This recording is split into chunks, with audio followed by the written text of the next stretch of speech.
Well, good morning, everyone. Let me make sure my volume's up here.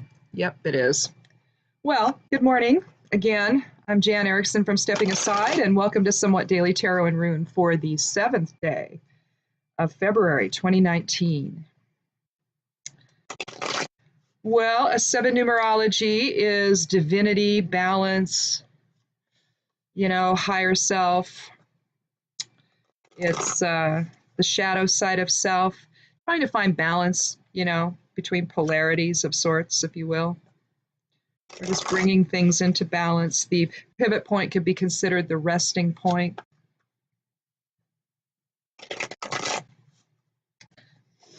I've been having this weird thing happen lately where things are not where I believe they should be.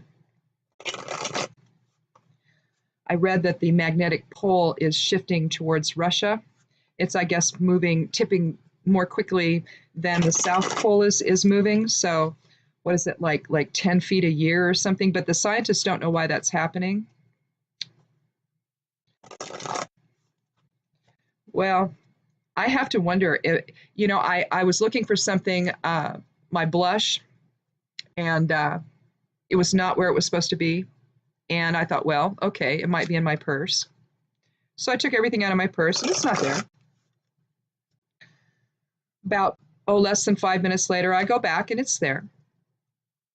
Now, it's not a question of I just didn't see it. It's that it wasn't there. So where did it go?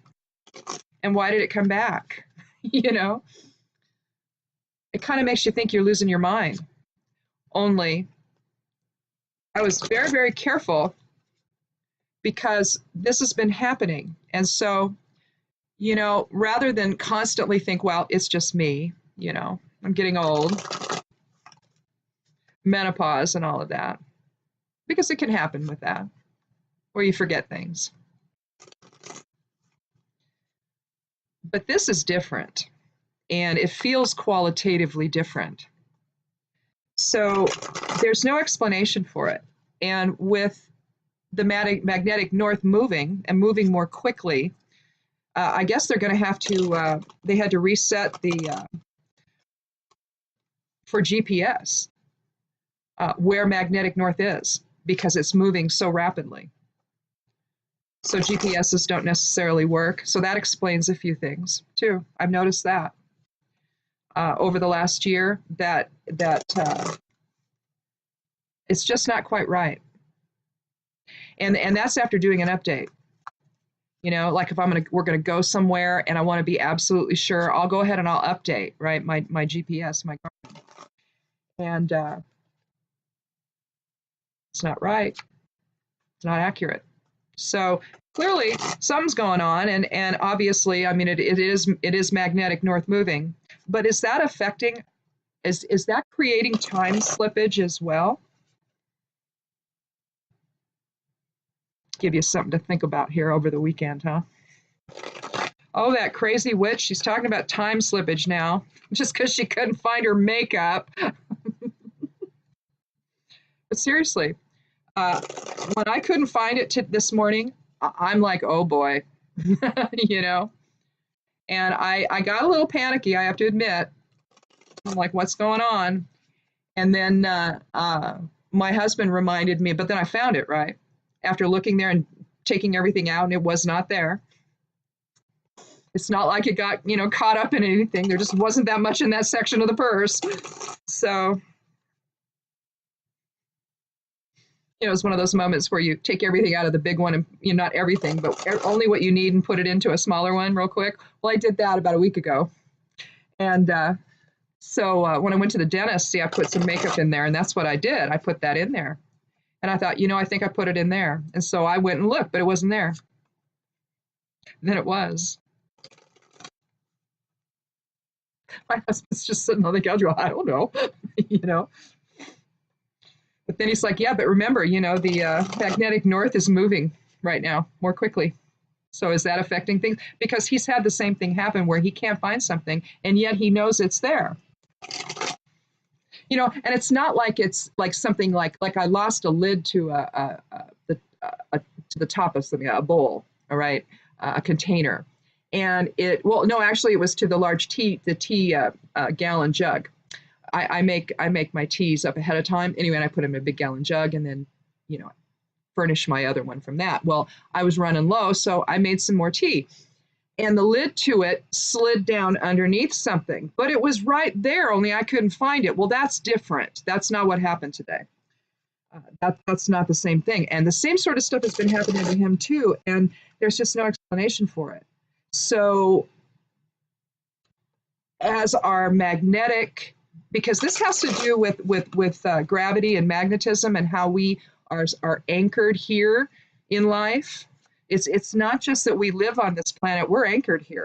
So if all of that anchoring is moving, then how can we not expect that other things could be affected as well? Why wouldn't time be affected? Because if time is part of that coordination point that is anchored by the gravity and the magnetic pull of this planet, it's all interrelated, you see. That's why I'm wondering. So think about it. Any time slippages for you? Put it in the comments. Yeah, this may not be a bunch of old women and old men not remembering where they put stuff, okay? This could be something else. Because that's not what happened today. Not at all. The day I did the tea, well, it actually didn't happen either. It just, it was that the lid slid down underneath something and I didn't see it. And we're tearing apart the house trying to find it, And then all of a sudden I'm down on the floor and I kind of see it, an edge of it. I'm like, oh, great, there it is. But it wasn't that it was in the same place I put it and then just reappeared. See? So anyhow, so today being the 7, again, let me bring my little notes up here. Today's Thursday, so we're looking at Jupiter energy, expansive energy. So if you're going to do, where the moon is waxing right now, so any magics of increase. So if you want something to change in a positive way, today is a good day to do that. Make use of Jupiter's energies to work some magic that way. Anytime you want to amplify something, use Jupiter to do that. Increase its effect, use Jupiter to do that. Fehu, the rune Fehu, the first rune of the Elder Futhark, is one you can use as well. That's not the descending rune. So in any bind rune, Fehu is wonderful. Or if you just want to use Fehu, on the altar when you're trying to increase the sending effect of a spell, you can use it there too. So, and allow that energy to help propel the spell onward and cast your intention onward. So anyhow, I'll be doing lunar transits again today, so check that out on the blog. So anyhow, let's get started. Count 13 and see what we have for today.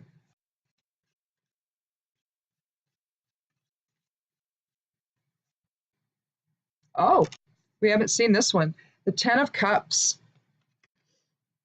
This is a lovely card of harmony and abundance, emotional fulfillment. You can see the families together,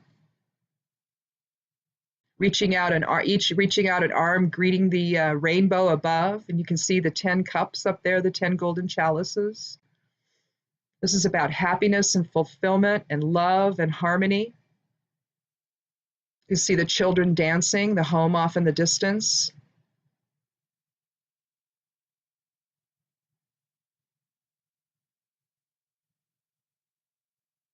In a sense, you have something that's settled, but in a sense, you also, with the 10, you have new beginnings, energies of new beginnings. And so in a sense, with how young their kids are, it's like they're looking out over their life and this they're starting their whole life together. So maybe something's beginning, something that's big. Okay, maybe you're starting a family, maybe you're starting a new career, maybe you've moved to a new home and you're just starting a whole new life. That's such a nice feeling. I remember when we moved here in 1981, our oldest was 5 months old at the time, and I think he was 5 months old. Yeah, he was 5 months old, and we moved here, and it was such an exciting thing, to buy a home we hadn't been married, but maybe, I don't know, we got married in 79. So, it was 81. So we've been married not quite 3 years. And we bought this place and it's 5 acres and we've been here ever since. And when I see this card, it almost reminds me of when we came here, although it was in February, it was Valentine's Day. Um, yeah, I mean, 38 years ago. Is it 38 years ago? Yeah, 30, it'll be 38 years on Valentine's Day that we've lived here. And and now that we're in, the third phase of life, the crone and sage phase of life, it almost like we're at it. It's almost like we're at it again. Only sans the children, no kids. So it's almost like you're greeting a new phase of life, really, with abundance and emotional fulfillment and joy and all of that. So that's really cool. Let's do another card though. So we hope we don't draw a card that screws that up. Maybe it just either tells us what's coming or maybe what brought us there, or maybe just gives us a little more information about this nice positive card to end our somewhat daily tarot and rune week with. So let's count it. 13 again. 4, 5, 6, 7, 8. 13. For those of you who have not been here or who, of course, I draw a court card. But we'll just say that the Knight of Wands is about passion and about getting things done and about vitality and all of that. So they worked hard to get to where they are, right? Because he's looking toward the past. This is what it took to get them to where they are. So he gave up all of that, and he's got a family now, and they're living the life, aren't they? We won't do another one simply because I don't want to know what it has. Wait, I don't want to get another court card. It's like, oh no, what's going to happen?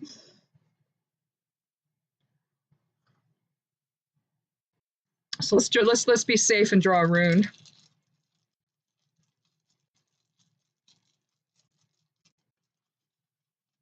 Oh my goodness. Well, let me use this. Having a hot flash.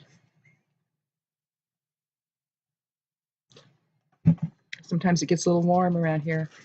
It's like you don't need heat on in the bedroom at night in my house.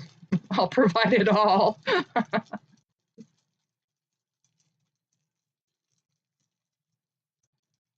It's like, oh wow, I saw the witch have a hot flash. That's pretty cool. Well, we got Hagalaz. If that's not, and if hot flashes aren't destruction within a fixed framework, I don't know what is.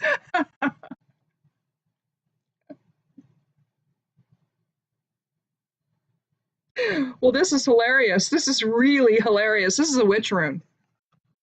It's also a Norn rune. It's the Norn rune of the past. We've got 3 Norn runes in the Elder Futhark. We've got Hagalaz, Issa, and Nathis. And Hagalaz is about it's a water element rune. It's the 9th rune of the Elder Futhark. Nathis is the 10th, and then Issa would be the 11th. But Hagalaz is about protection and luck and a positive result within a fixed framework and destruction in preparation for change. And so hence the how some folks call this the witch rune, but I do anyway. I actually wear it as an amulet. That I also wear Alyes. But I like Hagalaz the best. It's my favorite rune out of the whole thing, really. Although all of them have something to offer, I don't know. I just align with Hagalaz, I guess. But yeah, I mean, it can aid in decision making. So obviously something happened that along the way here that he was able to gather everything together then to create a life and get married and have kids and now we have this family that's filled with emotional joy and abundance and love and they cherish one another and all of that, you see, and that's the positive effect of the witch. Anyway, it also is related to Hela. It's also related to known as the cosmic ice egg. it basically protects against harm. Um, I know that witches get a bad name, thanks to the clergy amongst us over the years, over hundreds of years.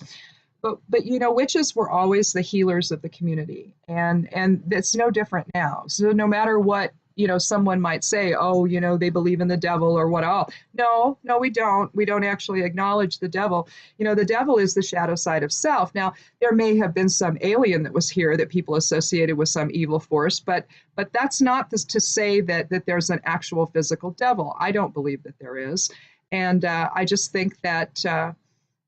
We got this weird notion of good and evil tied into the control of clergy in all forms, not just, you know, one particular religion. It happens in all of them where the clergy controls the room, basically, and controls everyone's behavior. You know, this prophet says you must do this. Well, now, no, you can make those decisions on your own. And it's not to say that you shouldn't have a religion, because if that's what you feel like you want to do, then I commend you. Do it. You know, we all have to find our own way and a set of beliefs, whether you know they come from antiquity or whether they come from our general knowing or whether they come from some religion that we happen to align with. You know, wonderful. You know, whatever sense of community and fellowship you gain from it is a wonderful thing. I'm just saying that witches got a bad name because of this whole good and evil and power structure, you know, caught up in the whole power structure of the clergy. It was never based on any kind of truth. And it's just sad because so many people died because of it, including my 14th great grandmother. So, you know, I don't appreciate any of it's like this whole witch hunt nonsense, you know, it's gone nutty. It's like, why aren't we just talking about, you know, instead of a witch hunt, you know, if he has got nothing to be afraid of, then just sit back and let it happen. Support the special prosecutor. Find the truth. Find out what happened, if anything happened. But, you know, you get this whole witch hunt thing going, and oh my goodness. I said something to one guy on Twitter. I said, gosh, I wish people would stop saying this, you know, for witches, this doesn't feel so good, you know, and I says, can you find something else to call it, you know? I mean, do you understand? I mean, I wasn't being mean or anything. I was trying to be nice about it, you know, but I was just making a suggestion. And it's, you know, witches have had to go through a lot, you know, over centuries, right? And it would be nice if we could find something else to call this. And he made some comment. Yeah, he says about something to the effect of, yeah, I've only just read your tweet, and I already want to kill you. So I blocked him, you know, and I don't really say so much about that anymore. Most don't. You'll get people that will. They say, "Can we call this something else?" You know, witches were burned and all of that, you know, but. I think at this point, it just it's taken on a life of its own, and it's changed its whole. Nobody understands any of this, and they don't understand the destructive nature of it or the destructive nature of words. So, you know, so that happened to me on Twitter. That was fun. So I just blocked him and thought, well, whatever. He's a very outspoken individual on Twitter, and I thought we were all kind of part of the resistance, but I guess you have to be only certain ones that qualify in some people's estimation. And instead of elevating the discourse, some of them want to get down in the mud with it. And I understand that it's a real impulse to do that, because you just get tired of all of the crap that gets said. But at the same time, you know, I keep coming back to what Michelle Obama said: when they go low, we go high. It's hard to do, isn't it? But I think maybe it's the only way out of it. You know, I watched a thing yesterday, just a news clip where a reporter asked Nancy Pelosi something that, you know, someone else might have answered it, but she didn't see the point. It had to do with Donald, and she didn't see the point. So she just kind of looked at him and then looked away to someone else. She didn't even respond. She didn't even say she wasn't going to respond. She just did not respond. And I thought, yeah, that's really the way this has got to be done. You have to reward the positive and just completely go out of your way to ignore the negative, and maybe they'll get up, maybe they'll get the message. You know, if you want to talk to me, if you want to answer, then you're going to have to address me in a way that's respectful and not stupid. So, not trying to get me to say something that's then going to get Donald to say something. See, because unfortunately, there's enough of the truth that's part of all of this. It's keeping the momentum of this going. More and more truth comes out every day. There's enough of that that's going to cause him to go ballistic. So, you know, it's hard though, you know, when you see if all of this is what it actually is, if what's really going to happen is going to happen, that he's going to get impeached and maybe even go to prison, you know, if this turns out the way it looks, or maybe his children will go to prison, who knows? Someone's going to jail though. And it isn't just Michael Cohen, and it isn't just Paul Manafort. There's going to be more, see? So, but again, why give him any more than what he's already got in front of him to go nutty about? You know, I might go nutty too if I thought I was going to go to jail. So, anyhow, not to excuse him, just trying to understand things is all. So, anyhow, so I guess that's it then for today. That was actually pretty cool. I haven't pulled that 10 of Cups in a long, long time. So it kind of gives me hope, maybe a little of emotional fulfillment. Maybe our emotions have been in such flux lately, haven't they? And rightly so. But at the same time, that has to end at some point, doesn't it? And we have to be able to feel like there's a rainbow out there, you know, that something's going to happen that's positive. So perhaps this portends this for the weekend. Maybe we're going to have a really nice weekend. Anyhow, I believe the snow will still be here, although it's just a little bit. It's really pretty. It's just really, really cold. So we bundled up the chicken house really well last night so that they would stay nice and toasty in there. So, well, probably not toasty, but not in frigid temperatures, because it might have been in single digits last night. I don't know. Anyhow, so I guess that's it. I will see you on Monday. Thanks so much for coming by. If it's your first time, click subscribe. I would really love it if you did that. If you've been back before, thank you so much. It's nice to see everyone. I hope everybody has a wonderful weekend. Check out the blog. There's going to be more stuff going up on that. And that's at imsteppingaside.com. And so I guess we'll see you Monday. Be good to yourself, be good to one another, and blessed be.